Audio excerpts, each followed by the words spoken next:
জীবনে চলার পথে আপনার অনেক ধরনের মানুষের সাথে পরিচয় হবে।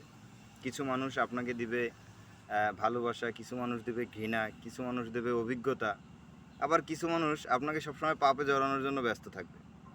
তো আপনার জীবনের গন্তব্য তখনই সফল হবে যখন আপনি বুঝতে পারবেন এবং উপলব্ধি করতে পারবেন যে আপনার জীবনে কোন ধরনের মানুষগুলো আসলে আপনার জন্য ফায়দামন্দ হবে। মানে কারা আপনার জন্য সফল বয়ে আনবে আর কারা আপনার জন্য ব্যর্থতা বয়ে আনবে, সেই জিনিসটা আপনাকে বুঝতে হবে। এই বোঝার জন্য কয়েকটা উপায় আছে। যেমন ফর এক্সাম্পল আমি দুই একটা বলতে পারি যে তারা সবসময় আপনার কোন ধরনের পরামর্শ দেয়, পজিটিভ না নেগেটিভ। আপনি যখনই কোনো সাহসী পদক্ষেপ নেওয়ার চিন্তাভাবনা করেন তখন আপনাকে কি দেয়, তারা আপনাকে কি দেয় তখন? আপনার উৎসাহ দেয় না আপনারে সবসময় একটা হতাশার ভিতরে ডুবাই দেওয়ার চেষ্টা করে?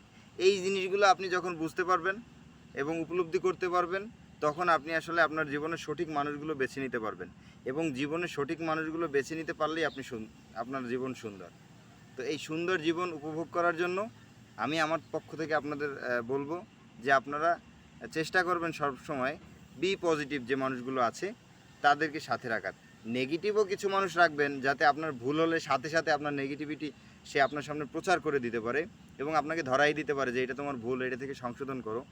তো এই জন্য খুব কম নেগেটিভ মানুষ রাখবেন, খুব কম, কিন্তু পজিটিভ মানুষ রাখবেন বেশি। তাহলেই আপনি সফল হতে পারবেন ইনশাআল্লাহ।